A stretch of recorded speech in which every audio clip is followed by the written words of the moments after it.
and another one done. So this month, for the first book of the year, we read Theology and Sanity by Frank Sheed, and this was so much fun. It was intense, but it was a lot of fun. So Frank Sheed is an Australian Catholic, or was an Australian Catholic. I believe he's already passed away. And this was a book on theology, the necessity of theology for our sanity. And even in just the preface, he says, sanity, remember, does not mean living in the same world as everyone else. It means living in the real world. Hello, and welcome to 2024. Oh my gosh, we're done the first month. This book was great. I would love to have you in my little book club and join in February. So this month we'll be reading in English. I think it's the Secret Diary of Elisabeth Leseur, or if you want to read it in French, Journal et Pensées de chaque jour d'Elisabeth Leseur. It's about a woman who was a very, very devout Catholic, and her husband was atheist, and on her deathbed she told him that he would convert. And he said no, never, and he eventually did. But this was her journal and all the things that she prayed for. She's like Saint Monica, basically. So if you would like to join me in reading as well as with other people, go in the description below, and there is a link to all the books that we'll be reading this year. There's also a link to the Telegram group if you would like to join for extra accountability. And lastly, once a month we meet up to talk about the book via the interwebs. Anyway, I hope to see you there, and let's get back to the review. So there are 4 books. There's Preliminary, which deals with what human nature is like when it comes to learning. And as he says, we're very lazy.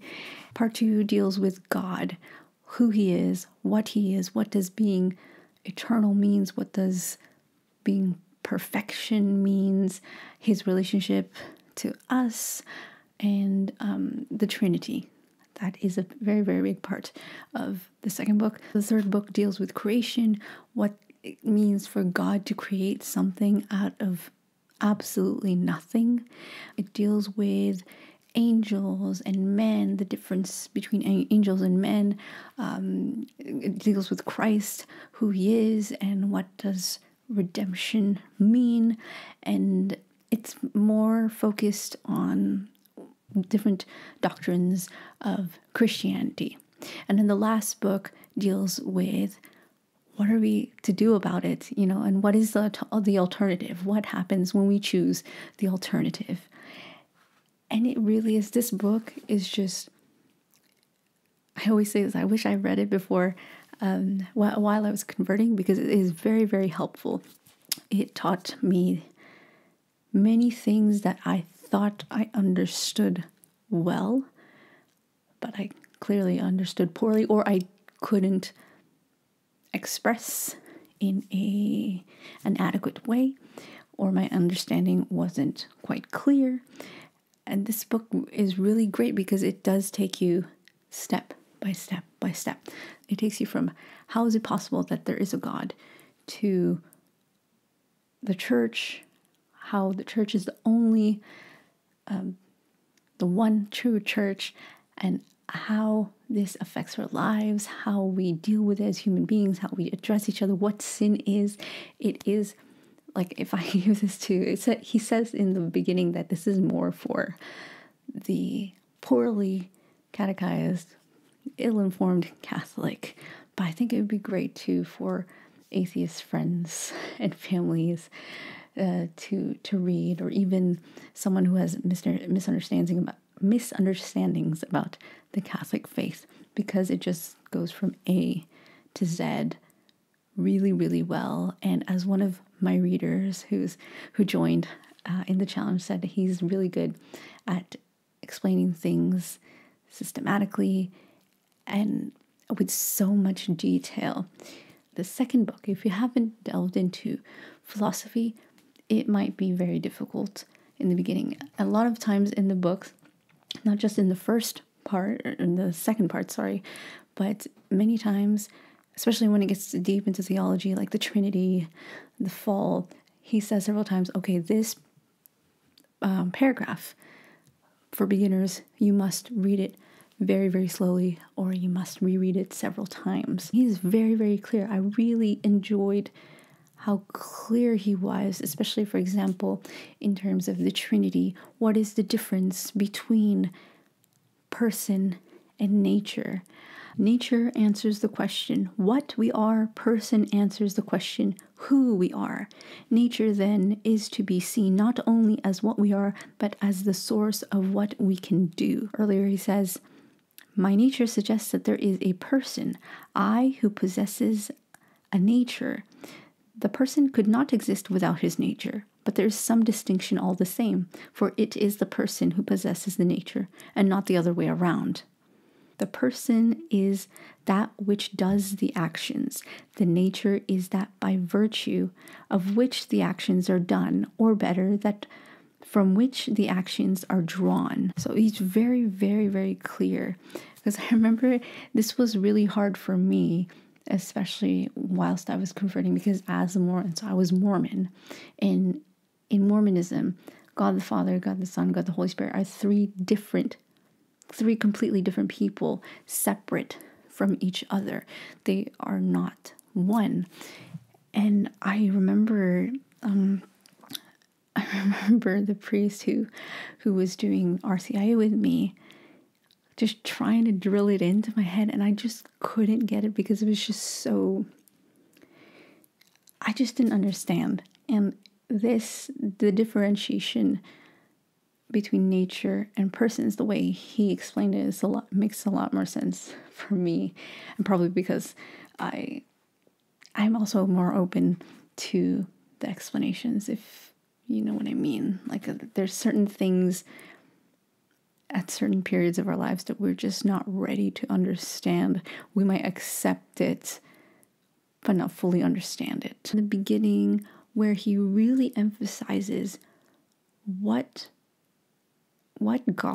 who God is, that God is a person, he is eternal. And if you just really think about that. So this person, God, is eternal. He's omnipotent, omniscient. He is being. That helps you understand everything else. That helps you not only accept, but helps you understand everything else. Every other information that we know about him. The fact that God is eternal, that he is essence, that he is being, is so important. I mean, I'm sure perhaps you have read Thomas Aquinas, or other works like Saint Anselm of Canterbury, anything that talks about the philosophy of God, how he exists and how he is eternity. And that's the thing too. Another thing is that he focused so much on eternity, that eternity is not in time. I know it's hard for us to think about that because we are in time, but God is not in time. He was always in the now. And that is such a hard thing to grasp, because also with our language, whenever we speak, there is past, present, future in our language. And it's just impossible for us to think of eternity as this thing that always has been and that always will be.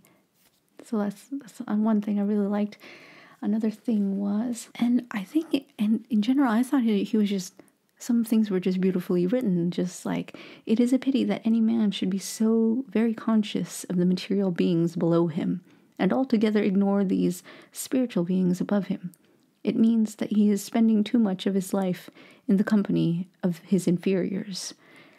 Like, I find that just so beautifully written. When it came to the fall of man, that was really great for me to revise on. A lot of this book is a great revision, a detailed revision. And one thing that struck me was this passage in the book where he says, "We have seen that Adam and Eve's first recorded action after their sin was to perceive their nakedness. The first recorded action after being cast out of paradise was sexual intercourse. Adam knew Eve, his wife, who conceived and brought forth Cain, the first murderer. The first murderer was the first fruit of sexual passion uncontrolled. In their paradisal state, they would have had the sexual intercourse when they wanted it. Now they must have it when it insists. Adam, of course, was not bound to remain as low as he had fallen. He was still a man. He was still free to make choice of worse or better, still free, in fact, to place his love anywhere between nothingness and of God himself. He had lost his innocence, but not his memory." That part was just a good insight for me. It's just so interesting that the first thing that was recorded after they were set away from paradise was their sexual intercourse, their sexual act. And from that distorted act came Cain. That is just so interesting. And also the fact that Adam, he chose right afterwards. Yes, he had sinned, but then he kept choosing God after. He goes into it a little bit deeper than that, a lot more deeper than how I'm explaining it now. But the line, he was still a man, he was still free to make choice of worse or better, still free, in fact, to place his love anywhere between nothingness and God himself. He had lost his innocence, but not his memory. The distortion of reality that sin does to us is so grave, and it just spoke to me. How anything exists is second only in importance to the question why anything exists, and we must consider both in light of philosophy and theology, which can answer them, not blaming science because it cannot, but not treating the questions as unimportant because it cannot. Today we have this tendency to focus on science, but it is of lesser importance than theology, philosophy. It is very interesting to see how the hows of the world, the hows of nature, how things work. That is very interesting. But why is a much more important question. And we don't think about that at all anymore. At least nowadays, most people don't think about that anymore. He deals with the different roles in the church, the role of Peter, the different moments that Jesus spoke to him and put him on the spot, basically, always put him at first. Like I said, it's really good for the poorly catechized Catholic. And if you've never really read the Bible, I would have read this alongside of Fulton Sheen's Life of Christ. I urge you to read that. It's very, very good. Life of Christ, it is a more meditative book. Can I say that? Whereas this, he is very precise. In the beginning, he even states that this is purely on reason, that I'm going to present all these arguments purely on reason and reason alone. My favorite part of this whole book is actually the end, because I've been talking to a friend of mine, a really good friend, one of my best friends, and he's atheist. And I remember him, one of our talks, he said that he gets the whole philosophy, how it's possible that there is a God. It is possible for the world to have been created. But to him, it doesn't speak to his heart. It doesn't make him want to believe in God, because it's too in the mind. It is too rigid. It is only reason.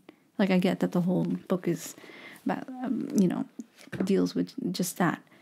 Try to, use just reason, but I find that part 4 where it talks about, for example, the insufficiency of man, suffering. What are we to do? How are we to live?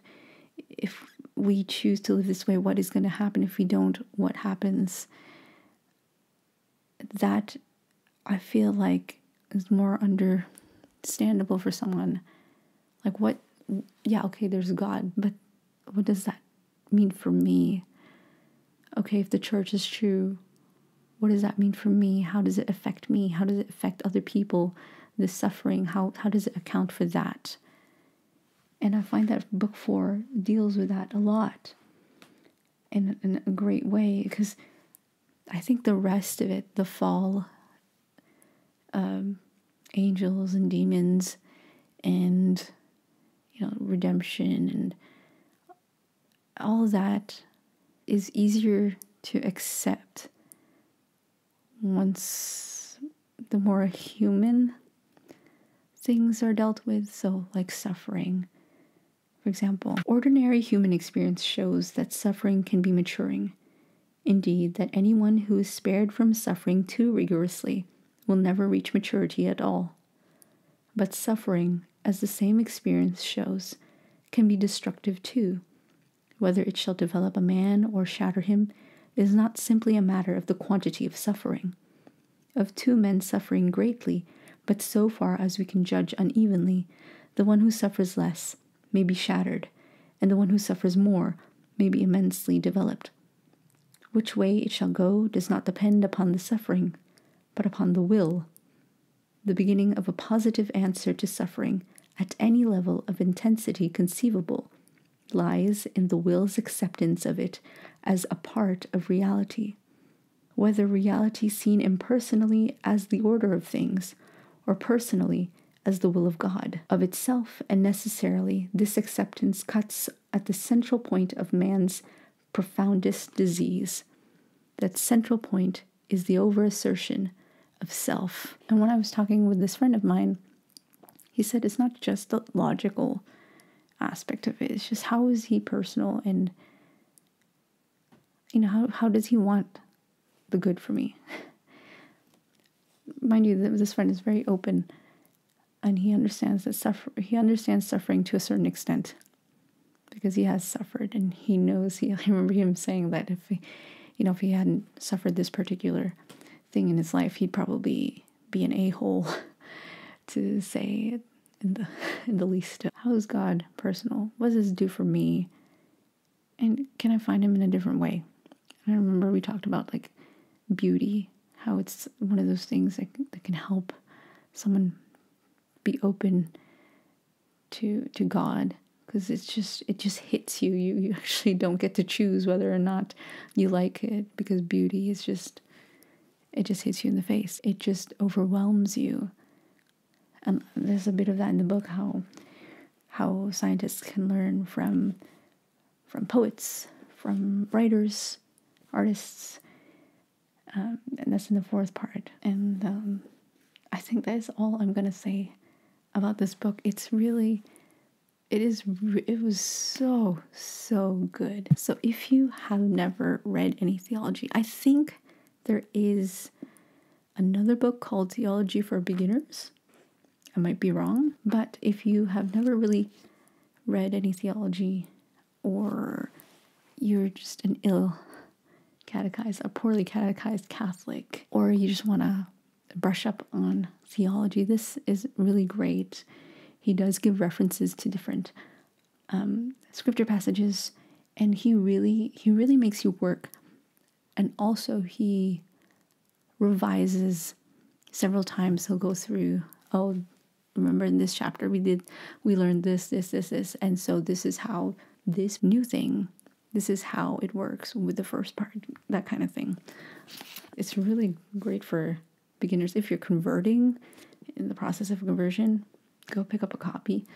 Anyway, what did you think of the book? It was a lot, don't get me wrong, but I thought it was a lot of fun.